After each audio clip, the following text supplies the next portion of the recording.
Hey guys, finding the perfect gift for the food lover in your life is easy. Thanks to Goldbelly. Goldbelly ships America's most iconic foods straight from world-famous restaurants right to your door. So if you want to treat someone to Joe's Stone Crab from Miami, Franklin Barbecue from Texas, or desserts from famous foodies like Ina Garten or Martha Stewart, Goldbelly has you covered with free shipping anywhere in the country. Just go to goldbelly.com and for a limited time, get 20% off your first order with promo code GIFT. That's promo code GIFT. Hello, everyone. Hello to all the Formula One fans. My name is Franz Tost, and I was the team principal at Scuderia Toro Rosso, later being called Scuderia Alfa Tauri. And just shortly about me, I studied sports science in Innsbruck and in Vienna. I was racing by myself in Formula Ford and in Formula 3. And after I finished the study, I worked at Walter Lechner. I was responsible in the racing school. I was instructor. Then I was team manager in Formula Ford, Formula 3, Opel Lotus, Porsche, and so on. And it was a very interesting time where I learned a lot. Later, I went to Germany to Willy Weber. He was the manager in those days of Michael Schumacher and Ralf Schumacher. I was responsible for Ralf Schumacher. It was a fantastic time. And we won in Formula 3. We won, for example, also the Macau Grand Prix in Formula 3. Then we were together in Japan for 1 year. And from Willy Weber, they called me to BMW. When they did Formula 1 with Williams, I was responsible for all the track organization. And from BMW, Williams, Dietrich Mateschitz called me to come to Faenza to take over the new team he bought. It was the former Minardi team.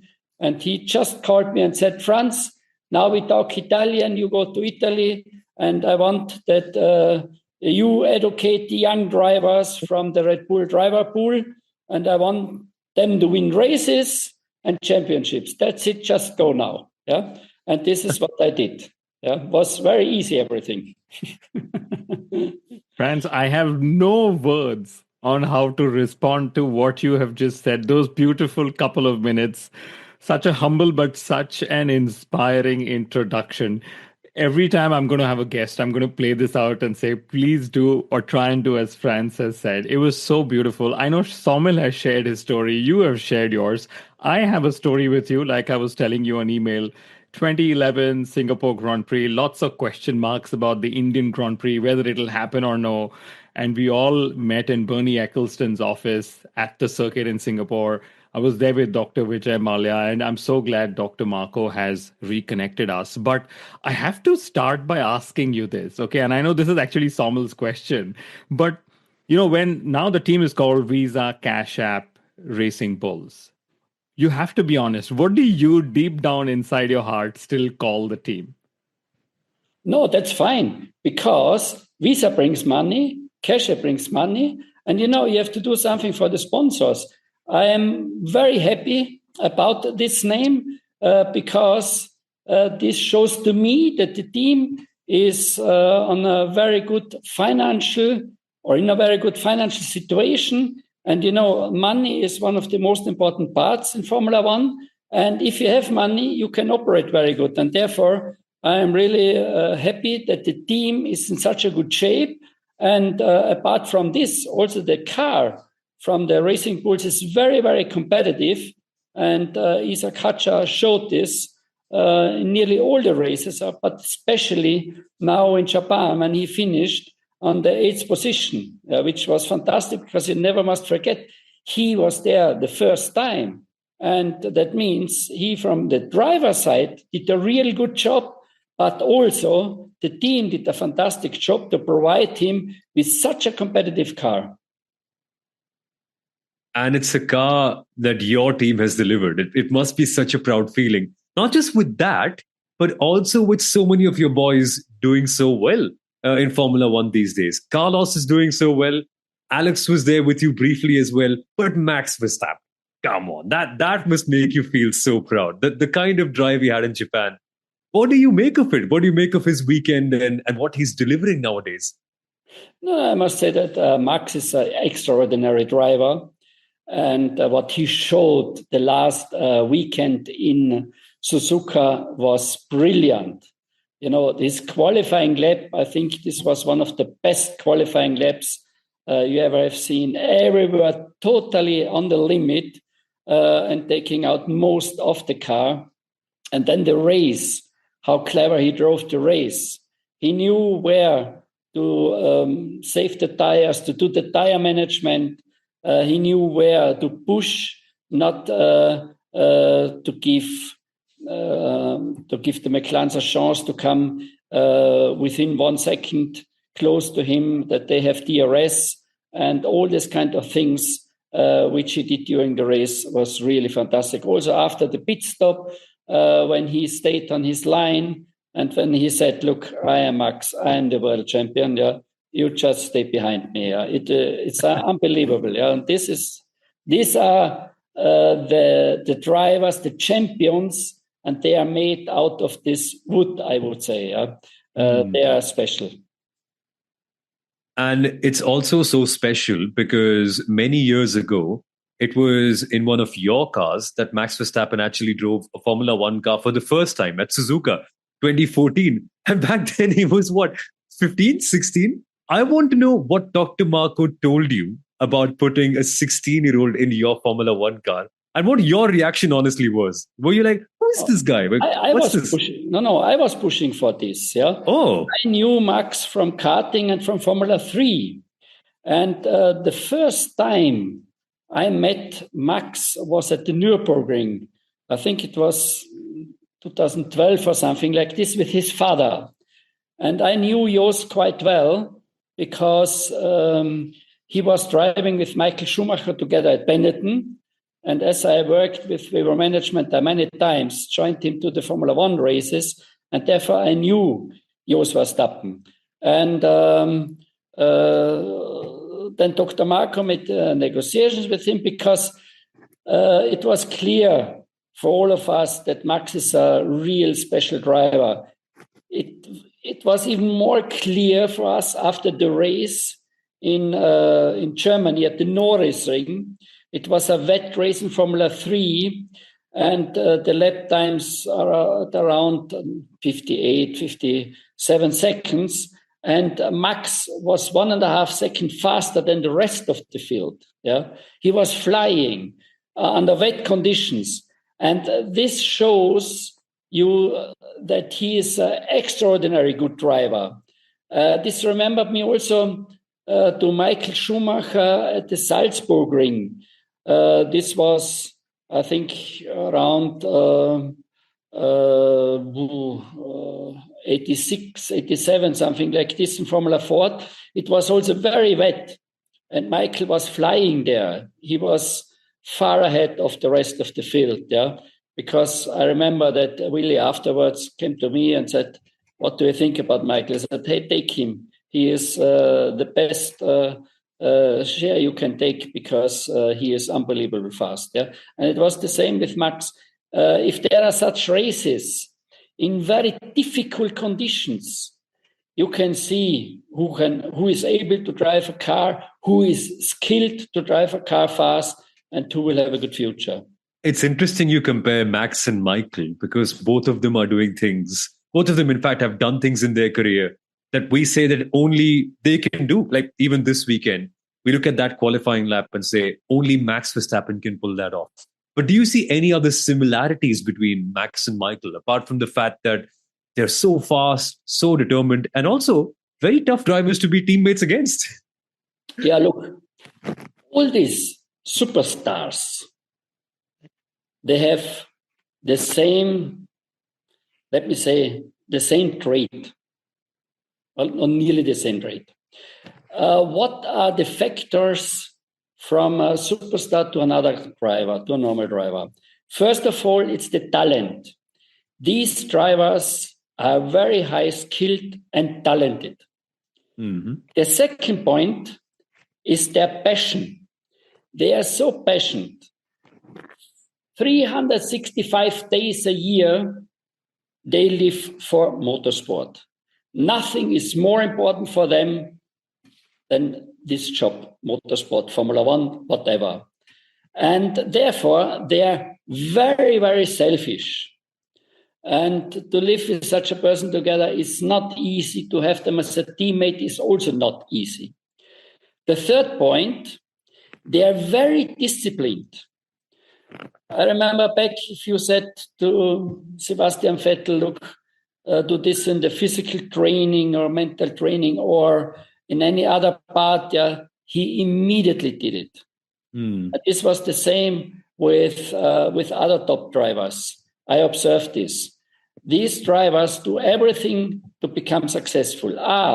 They take care for the physical training. They take care also for any mental training. They take care for the nutrition. They take care for simulator sessions. They are prepared very well. They take care about the car, about their seat. They take care about their team, their mechanics. They know so many things about their mechanics. When they have the birthday or family stories, they have a really good link and connection to them, and they do everything because they know they prepare their cars, They do everything generally for a person from whom they expect that this person will help them. And the next point is they're very creative or innovative. That means they study their opponents. They study the other drivers. Where are the weaknesses? What do they have to do to beat them? And if you put this all into consideration, means that they really do nothing else than be concentrated on motorsport, especially on Formula One. And that's the same for all of them. There's no difference. I don't know a world champ who won 2-3 world champion titles who does not care about these 4 points which I just mentioned. And we see that so often, like particularly in Suzuka, about the awareness Max had. Like I was amazed to hear him talk about Lando accelerating a bit too early and that he pressed the pit limiter too early. That was fascinating. How do you as a Formula One driver notice so much? That's the sign of a world champion, clearly. Exactly. This is, I have different periods for the drivers. I'm talking now about a young driver. The first period is the car is driving with him, not the driver is driving the car. The car is driving with him. Drivers do not want to hear this, but they are just passengers in there. The second period is they understand a little bit about the mechanical grip. Third period is they understand a little bit about the aerodynamical grip. Fourth period is they start to understand the tires, which is quite complicated. And the fifth period is they can observe their environment. For example, Senna sometimes told in Monaco, when he is going up to the casino, he sees on the screen where he is driving or where are the others. That means these drivers have such a good control about everything. They are not overloaded by the speed.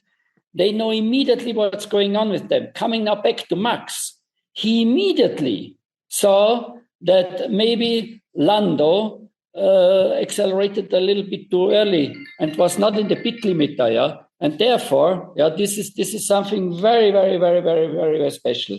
This has only top drivers have this, and as high as skilled a driver is, as faster he goes through all these different periods. Can you tell this about a driver from the moment you see them? Like you told with Max, that race at the Norris Ring, that you just knew that this guy has it. How much time does it take for you to understand that this driver has it, that level of understanding or that level of skill, that he could be a future world champion? Before you take a driver, you observe him. Max observed in kart 3 years and then also in Formula 3. Not only Max, also other drivers. And then, of course, you get a feeling about this driver because you don't work directly together with this driver. And then the next step is if he is being chosen by Dr. Marco for the Red Bull Young Driver Program, that he is doing Formula 4 or Formula 3 or Formula 2. That means if they do Formula 3 or Formula 2, you see them all the race weekends together with Formula 1. And then you can get a real good picture about the abilities and skills of the drivers. And then once it's being decided that they come to us for doing a test with us, then I observe the drivers quite well. It starts when they come to the factory. First of all, are they in time? For second, we always go then to make the seat. And the seat fitting is a first very important step where you can a little bit get a feeling about the driver. As more sensible he is with his seat, as better he is. And I remember back that we made seats for Vettel or for Max 5-6 times. That means, the seat is the direct connection between the driver and the car. Therefore, it's so important. If people from you are going skiing or so, I don't think so, but it's the same with the shoes for the ski racers. Yeah, this shoe must really fit to the foot. Yeah. So, and how they ask the questions, what they want to know, and then when you go with them through the factory to ask them what they think about this, and then they ask questions. Which questions do they ask? How interested they are in all these points. Yeah? And then you go out, you do the first test with them, and then you see, for example, with Max, we went to the test, and it was really unbelievable how fast he got used. The test was in Adria, it's close to our factory, used to the speed. He didn't have any problem with the speed, and that's decisive, with the acceleration, with the brakes, and he immediately got familiar with the car. And this was then the reason why we decided to take Max into the team already for the free practice session in Suzuka, because everybody criticized us, yeah, and other journalists came to me and said, "You are totally stupid. He is just 17 years old. He even doesn't have a driver license, and he is racing with the best drivers in Formula One, even if it's currently only the free practice, but he will do this next year." And then he did Suzuka without a problem. He did it then also in Sao Paulo and the rest of the season. And this is how we wanted him to get familiar with the car. And it worked really very, very well. I particularly enjoyed that one point you said about asking the right questions. And it's got me thinking, because Kunal and I both have seen so many young drivers in our time. But that gets us so curious about what sort of questions do the champions like Max and Sebastian actually ask? What are they thinking of the moment they're getting into a seat fit or adapting to a car? What's on their mind? So Sebastian Vettel asked always very in detail. He wanted to know every small details. Max wants to know details, but only if there are problems. At the beginning, Max just wants to have a good seat, sit into the car, go with the car, and then find out where are deficiencies of the car and how can we get rid of these deficiencies. Then he gets as well into the details.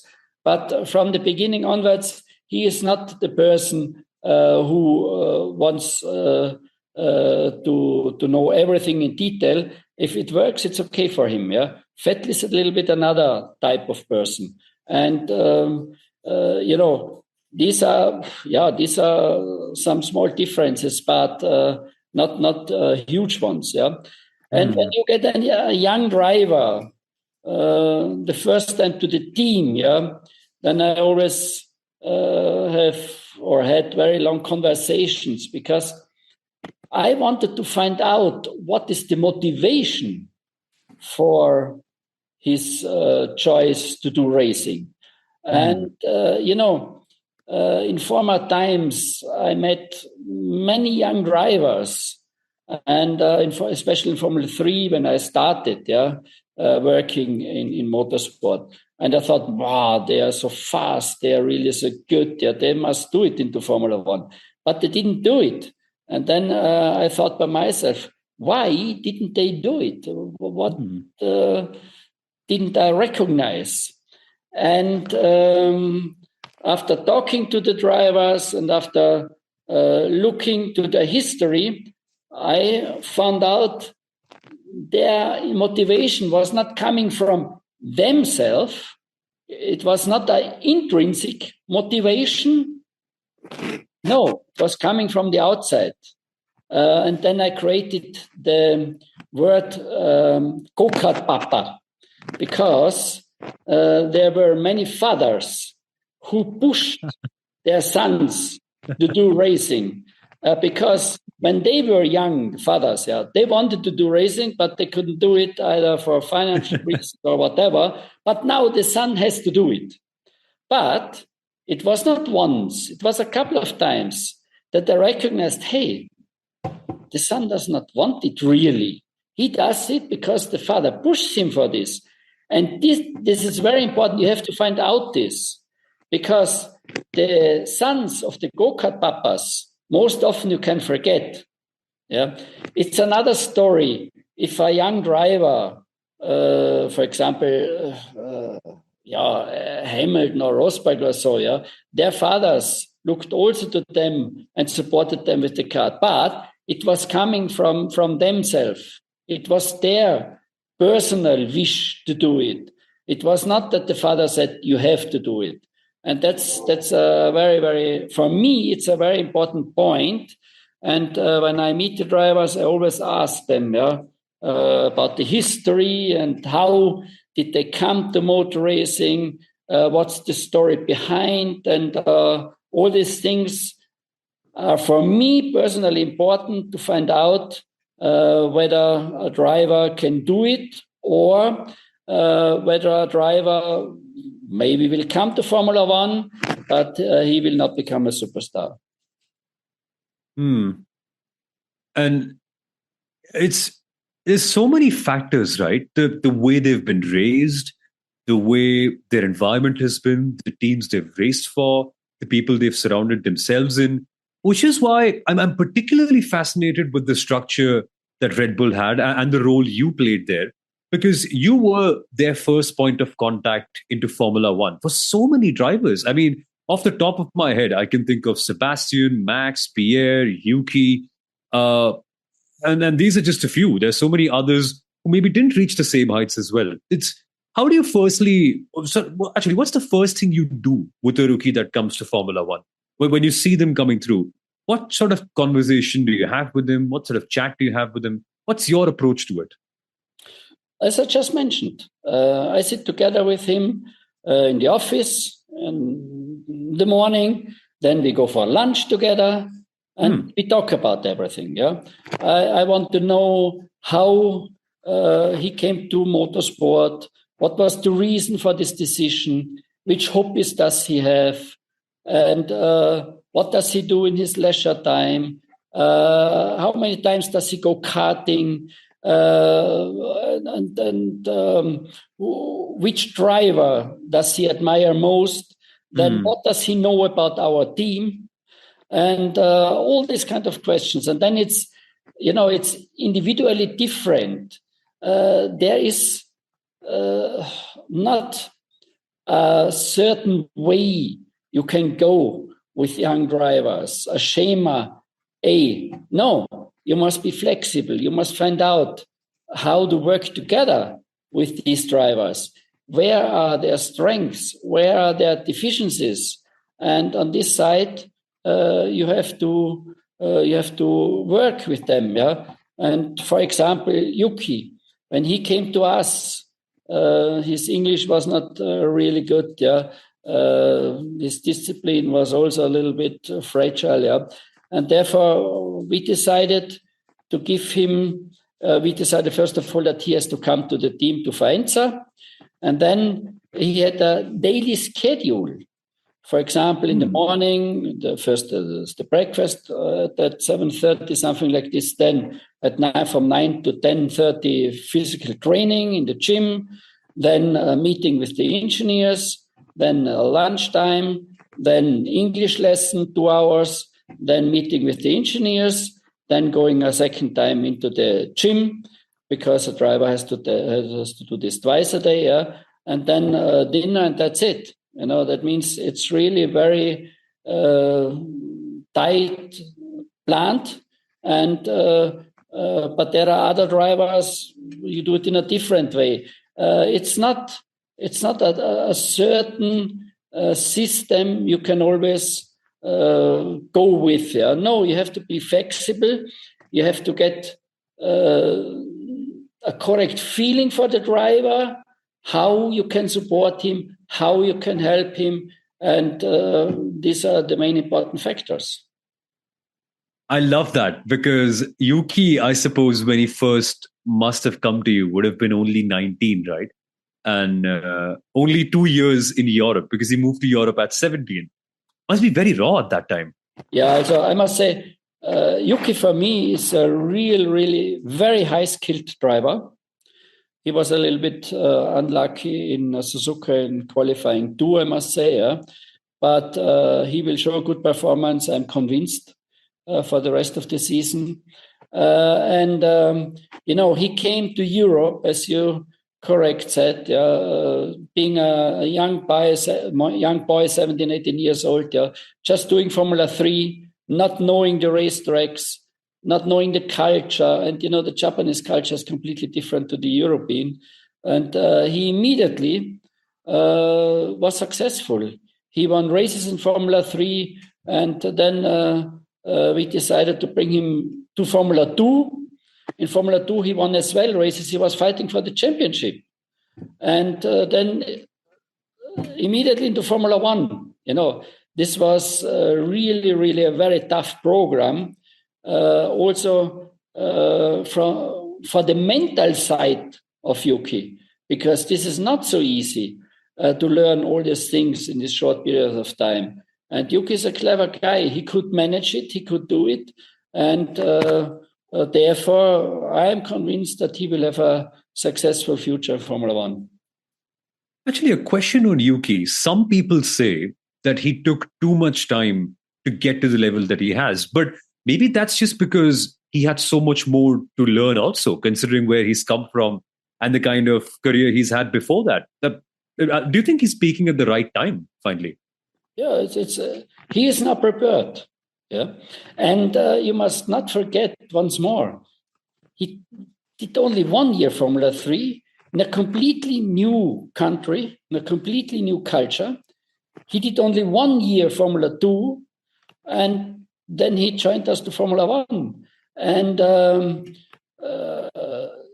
he was also last year already matured enough to do successful races. And he did it because he scored nearly all the points for the team. And this year, at the beginning of the season, he was really very good. Remember, back in Melbourne, he was on the 6th, 7th place all the time, until they didn't call him in to change the tires.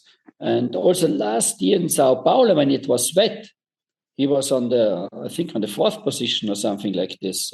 Also doing a very good job. No, he is a real skilled driver, and if they take care for him, they will have a lot of fun and success with him.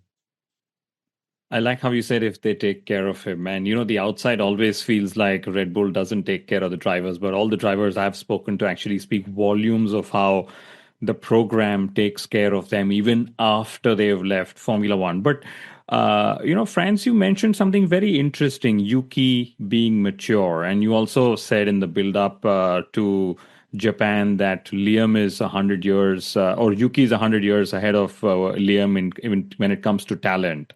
Are you able to sort of expand on that, given that recent swap that has happened between the two? And for example, does Christian Horner and Dr. Marco still ask you for your advice before swapping drivers between teams? We discussed it last year. Okay. And I made it clear for me. I said, look, take Yuki. He is faster and he is more experienced. Therefore, for me, it's absolutely no question.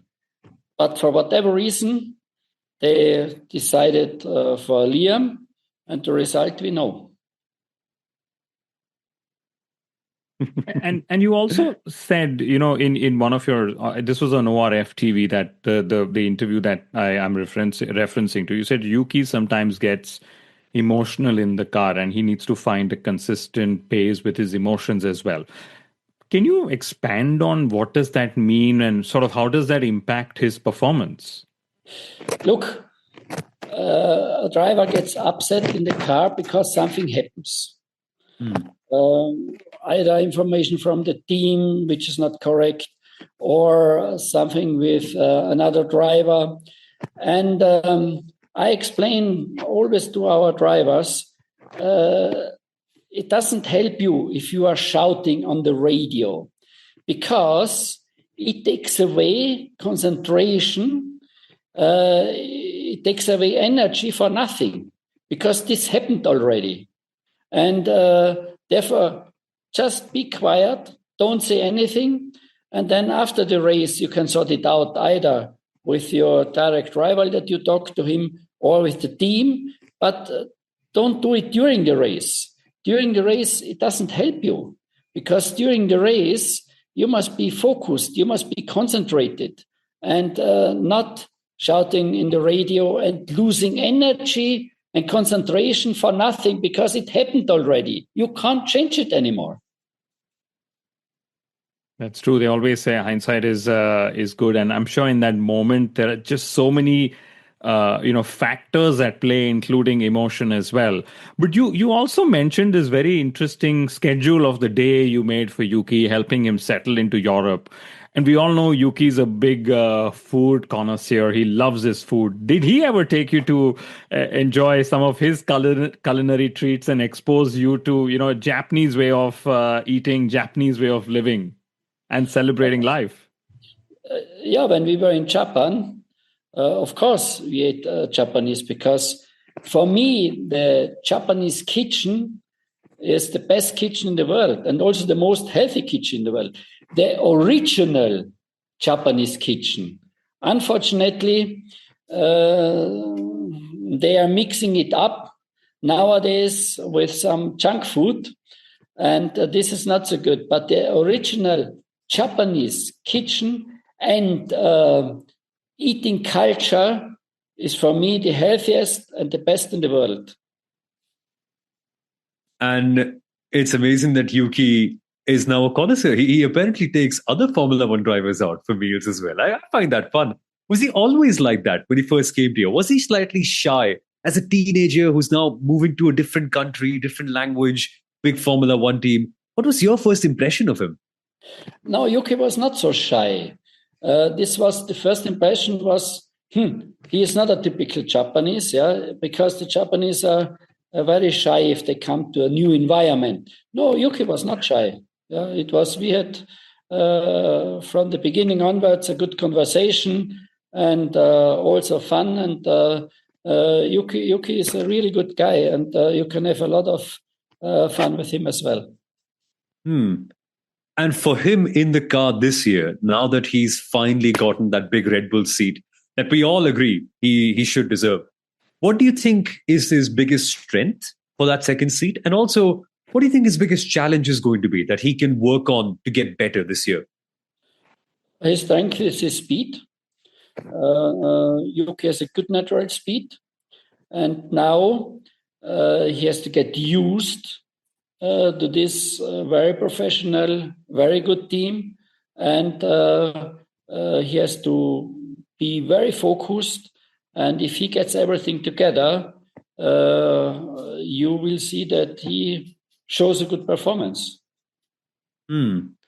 But and a lot of people say that he's stepping into a team where the car is built for Max. I don't understand that, because when you build a Formula One car, you're firstly thinking of how do you maximize speed, don't you? So what's this logic of people saying that that Red Bull car is built around Max? It's the drivers have different driving styles. One driver prefers a little bit of understeering car going into the corner. Another driver hates understeering going into the corner. And if a driver, for example, like Max, he absolutely does not like an understeering car going into the corner. He wants to come really good to the apex and then to start accelerating as early as possible. If then the second driver wants to have and of course, Max gives his technical feedback after each test, after each race, and then the engineers work on this, that the car is not anymore understeering. If then a second driver is coming who prefers an understeering car going into the corner, then he is in troubles, because then, of course, the car has been designed like Max prefers it. And the second driver then has to change the setup, whatever is necessary to bring the car into a shape where he is fast with it. But the main thing is the top drivers have also nearly the same feeling for a car, and they set up the car in a similar way. They don't want to have this understeer going into the corners because they say, look, important is that the front axle brings me where I want to go to, and I don't care about the rear. The rear I control with the throttle or whatever. And if another driver is not used to this, then he is in troubles.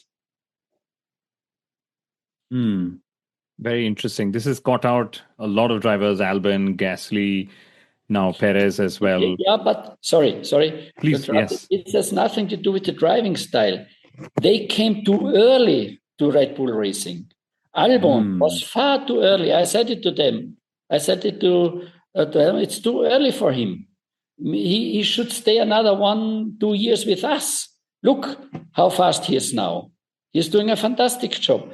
Or Pierre Gasly. I said it to them, forget it, it will not work. Pierre is not ready for you.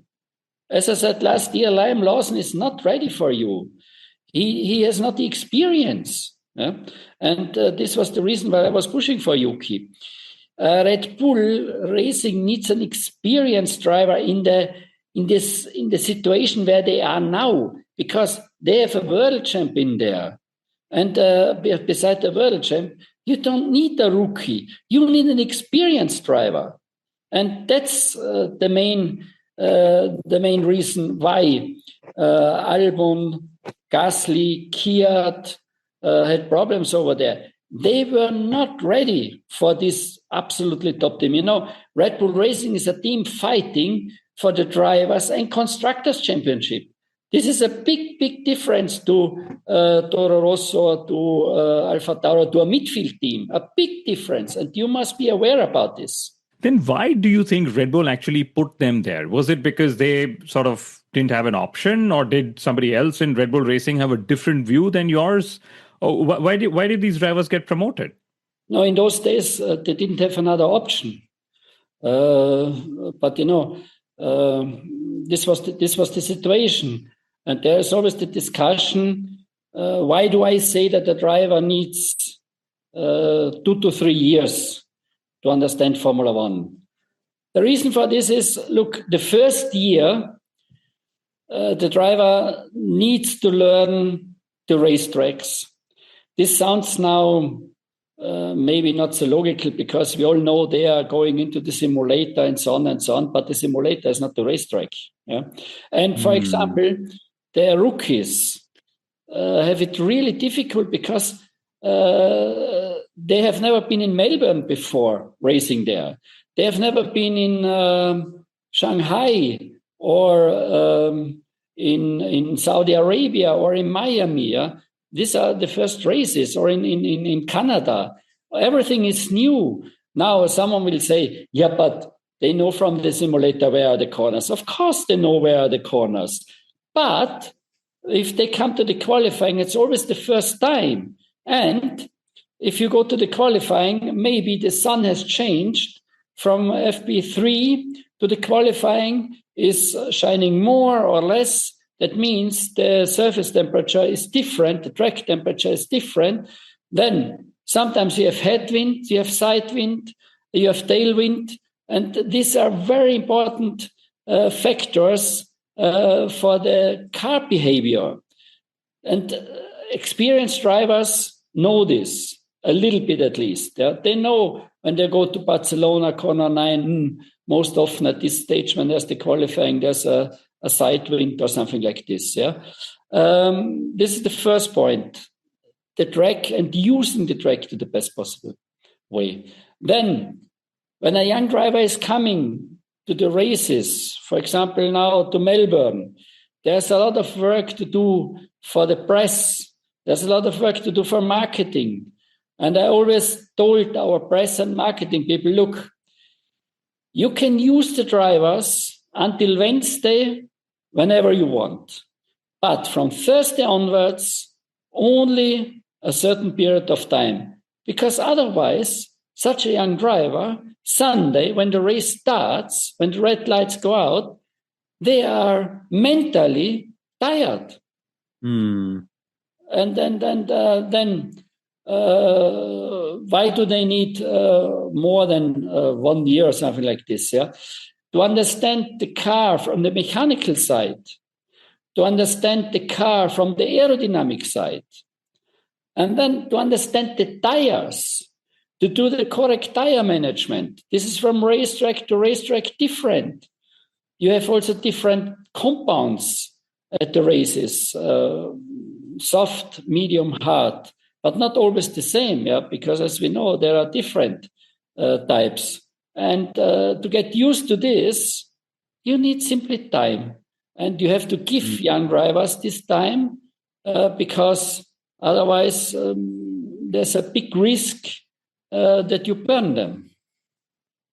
And it was a tough period, I think, in 2019 when Ricciardo left, because it's a weird time, right? Where you have so many young drivers, but all of them are very young and they're not ready. I remember you had Brendan Hartley in the team in 2018, but was he or someone else ever on the cards to replace Daniel? Who would you have liked to replace Daniel in 2019? Because Fernando Alonso says he was in touch with Red Bull Racing at that time, and maybe he could have been the one. But who's your pick if you were being consulted at that time? At that time, it was a little bit difficult because, they took Ricciardo, which was correct, the decision. Yeah. With the other drivers, they were a little bit unexperienced. And the car was also not performing on the way as I expected. And different factors were coming together that the season ended not in the way as I would have liked. It's a tough time. But then after that, we had such a good crop of rookies coming through from the team. Then the era of Yuki began a couple of years after that. And that's been phenomenal to see. And on that itself, I want to talk to you a little bit more about Liam now, because he's in a tough situation. He's now been demoted. Obviously, for a young driver, that's very hard. We have seen many drivers recover from this, but it's not an easy situation for anyone. What would you say to him in a moment like this? So how would you nurture him after a situation like that? So I would tell him, look, the step to Red Bull Racing was too early. You need now to come back. And the most important part what they have to do now is to enjoy racing, to enjoy driving the car, to have to build up a real good relationship to the team, and to be positive, motivated, and then it will come. Because Liam knows more racetracks than later during the season, because he did some races already for us. And I think that then he can recover. It's up to him, and he needs to be mentally strong. He needs to forget the past tense completely, not thinking backwards. Oh, I had the chance, I was there and it didn't work. And then to find excuses why it didn't work. No, forget it. Just to reset everything, start with zero, and then he will be there. He showed already some good laps also in Suzuka, and although Suzuka he knew quite well because 2 years ago he was racing in Japan. But Liam is a driver. He needs time. He needs to get this experience, and then you will see he will do a reasonable job. This makes me want to talk to you about the difficulty of running the team now known as Visa Cash App Racing Bulls, but in my heart, it's always Toro Rosso. But how difficult is it to run that particular team? Because in my mind, it's the only Formula One team that serves three purposes.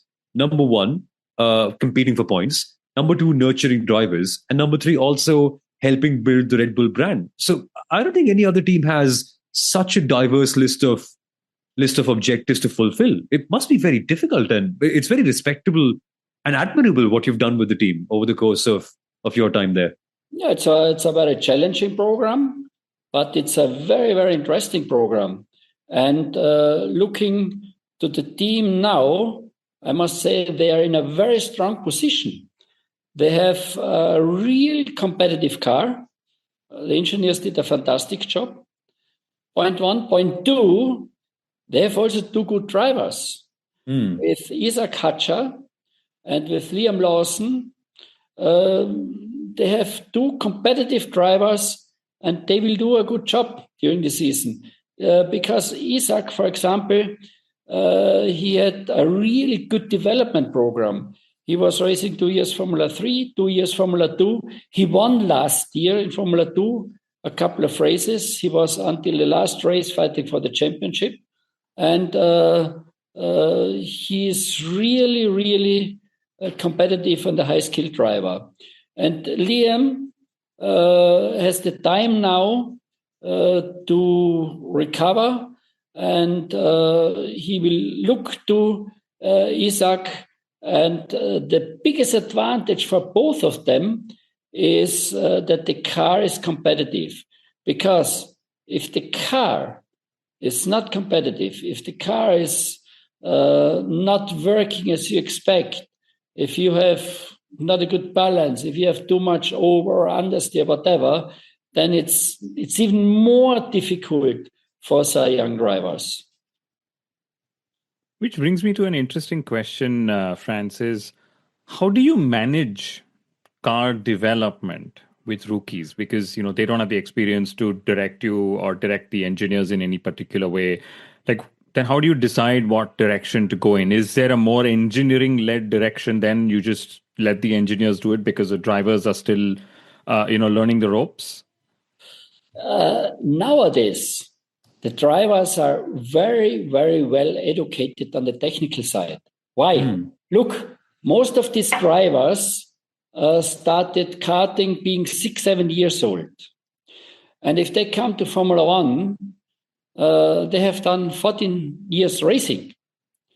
And when they also during karting, I was at the kart race last year a couple of times, and it's unbelievable how intensive they work with the datas and how good they do the interpretation of the datas. They are being educated really very, very well. And then they come to Formula 4, the same story there. A little bit more complicated because you have other tires and you have already the aerodynamic also playing a role in there. Then Formula 3, a next step, and then Formula 2. And from setting up the car, these Formula cars are not so different to a Formula 1 car. If you have understeering, you have understeering. And you do the same in Formula 3, that you change front wings or go softer on the front from the springs or change the right tire. As in Formula 1, there's not a difference. Yeah. And of course, in Formula 1, you have then more engineers. You have the mechanical engineer, the chassis engineer, you have the aerodynamic engineer. And they are all studying the data. They see what's going on out there. And then it's very important and decisive for the development of the car whether the feedback of the drivers are in line with the data which they have. If there's a high correlation, if the driver says he has understeering in corner 1, and you see on the data, yes, he has understeering in corner 1, then the engineers know, we have to work on this. That means if there's a high correlation between the feedback, the technical feedback of the drivers and of the data, it's quite easy to develop the car because then the engineers know which direction to go. You know, Franz, the longer we speak to you, the more fascinating your insights go. I realize we're going to ask you for your time, a lot more time for the years to come. But, you know, sticking to your time at Toro Rosso, Racing Bulls, how difficult is it to run a team not knowing who the drivers are going to be racing for you for the rest of the season, given how many times a swap can happen? Is that a challenge, or is that also built into the DNA of Racing Bulls? It should not be in the DNA of the Racing Bulls to change the drivers during a year. To change a driver during the year is a very, very big challenge. Why? Because the driver has to get used to the car. The driver has to get used to the team. And all these components together make it really difficult. Because normally you start to prepare the driver in January with a private test, which we always did with our drivers, to be in Imola for 2 days, that they get the feeling back for the car, for the speed, for the brakes, for everything. And for the seat, that the seat is working well. And when you then change a driver during the year, it's really, really difficult. And it's for both teams in this case now, for the Racing Bulls, but also for Red Bull Racing, a challenge to get everything under one roof in the shortest possible time frame, because this is decisive. Yeah. And we saw it with Yuki in Suzuka, when the team decided to send him out in qualifying 2 with a used set of tire. This was, it was too early. He was not fast enough with the used set of tires. And then he had only one chance with the new set. And there he had the problem in the first sector. He lost 2 tenths, and that's it. Basta, yeah. And these are the examples how difficult it is to find out the correct decision. And therefore, if you know the driver, then it's much better to decide the correct way. And it's particularly challenging for all the teams this year because we have so many rookies. Like I'm thinking Racing Bulls must be facing this with Isak, but Haas have it with Oliver Behrman as well. Mercedes have it with Kimi Antonelli too. And in one way or the other, most of them have looked very impressive. Don't you think so? Yes. I'm very impressed by the performance of Kimi Antonelli. All the races he did a good job. I'm also impressed by Isa Kacha, as well as with the Behrman. Behrman did a fantastic job now in Suzuka. He was a little bit too stormy in Melbourne when he crashed at the beginning. This was not necessary, but this was the example that he risked far too much. He went out and thought that there are no physical rules, and the result we knew, but he learned fast. And in Suzuka, finishing on the 10th position on such a difficult track is very good for a rookie, I must say. Yeah, real good. Bortolotto, it's okay. And Duhan, I think he needs more time. Do you think he will get more time though, Jack Doohan? No. Yeah, that's the general feeling as well. And Bortoleto, I guess he's also in the slowest car. So for him to prove a point is also tough, although he's doing fairly all right against Nico Hülkenberg. Yeah, Nico is very fast. If Bortolotto has more experience, then we will see.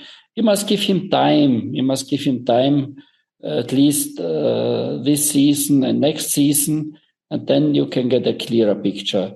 Here the factors are coming, as I just mentioned before. Yeah, these drivers are always the first time in a qualifying at every race weekend, and that's so tough because Formula One currently, for me, has the strongest driver field ever. There's no weak driver on the starting grid. And the cars are very, very close together. We have never seen this before in Formula One like it's now. The first 3-4 cars, these are hundredths of a second. And also the midfield, they are so close together, between place 5, 6, and there's maybe half a second, but also the midfield is done very, very close together. And you are not allowed to make the smallest mistake because you're immediately in the back. And therefore, it's tough for the rookie drivers. I loved how you summarized rookies, the fastest grid or the best grid we've had, closest competition with the cars. I'm sure your fellow Austrian Toto Wolff would be happy that you feel that Antonelli's had a good start to his debut season as well. Was he ever on the radar for the Red Bull Racing Junior program, or was he always a Mercedes driver, given how early Toto Wolff has been investing in his career? He was always a Mercedes driver from karting upwards. Do you think he could be the next Max Verstappen, as Toto Wolff has been saying? This I can't answer yet, because it takes time, I always tell to the drivers to come into Formula One is one story, but to establish in Formula One and to jump up to a champion, to a world champion, this is another story. This is the question then of mentality. Look, if you take Fangio 5 titles, Michael Schumacher 7 titles, 12 titles, 2 drivers. Then Hamilton 7 titles, 19 titles, 3 drivers. Vettel 4 titles is 23. And Max Verstappen 4 titles is 27. With 5 drivers. I have not talked now about Niki Lauda, about Jackie Stewart, 3 titles and so on, or Alain Prost. Yeah. So that means 5 drivers, 27 titles. This is, the statistic tells you something. It's a question of the head. It's a question of a strong mentality. And nowadays in Formula One, or let me say generally in Formula One, there are always 2-3 real good drivers and 1 extreme good driver. And the difference is just in the head because they can drive. They have the abilities to drive. They have the talent to drive. Yeah. But who is stronger and more clever in his head will win. And this it's also a developing process. You don't know when you start with a young driver, you don't know, does he have the mental capacity later on to become a world champ? I knew when Max started with us that he for sure will win races in Formula One, but I didn't know that he can win for world champion titles. This would be totally wrong to say this now. Once more, it depends then how a driver develops himself, not only from the driving, from the working with the press, from the working with the marketing. No, also from his mental side. Very, very important factor. And this you don't know beforehand. And this you've done for so many incredible drivers, which is why this last hour has been so amazing for us, Franz. It's fascinating to hear your insights. And we must get you back one more time, because there are so many questions I want to know about tire management, about the mentality, about the first year, about how they progress in the second year. You've said things like it takes a couple of years in F2 and F3, and then Somil and I were like, but Piastri took just 1 year in F2, 1 year in F3. Just coming back to Piastri. Yes. It 1 year Formula 3 won the championship, 1 year Formula 2 won the championship, and then Alpine did with him around 10,000 kilometers testing. Very important. Like Mercedes did with Antonelli. 10,000 kilometers, this is a lot. That means you have really the possibility to get at least very familiar with the car. Because, as I said before, you have so many challenges at the racetrack with the weather conditions, with the surface, with the tires, with the other drivers. Then it's a big advantage if you are 100% familiar with the car and if you have everything under control. And but Piastri, it took him also 2 years now, and he belongs for me to the best driver, or one of the best drivers behind Verstappen. He is for me a future world champ. Good. As we end this episode, I know Somil and I keep saying last question, but seriously, last question. Do you think Oscar Piastri could win the 2025 Formula One World Championship? From the speed, yes. It depends then how the team sees it. He is currently a few points behind Norris. And I always said in the last interviews, that's the big chance for Max, because these two drivers will fight against each other, will take away points, and then Max is there. Piastri, from his mental strength and from his speed, is absolutely able to win a championship. And when you said the team depends on how the team sees it, is that a way of saying that McLaren are probably favoring Lando Norris because of his experience with the team? I don't think that they can favor a driver, because Piastri will not accept it. Piastri is, for me, an alpha driver. That means, and he is with Mark Webber. He is one of the best possible managers, because Mark knows everything in Formula One, absolutely everything. And I don't expect that they will respect any team orders or something like this. Piastri knows what he has to do. He has to be in the qualifying in front. Very, very, very fascinating, Franz. Thank you very much for this time.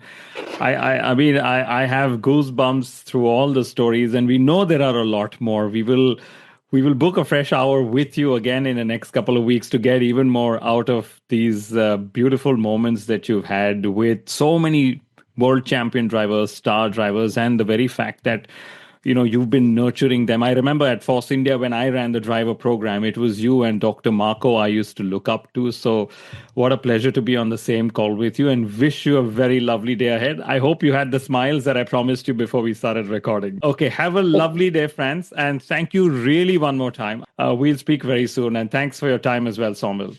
Okay, thanks to all of you. Thank you. Ciao. Ciao. Ciao. Thank you. Bye-bye. Ciao.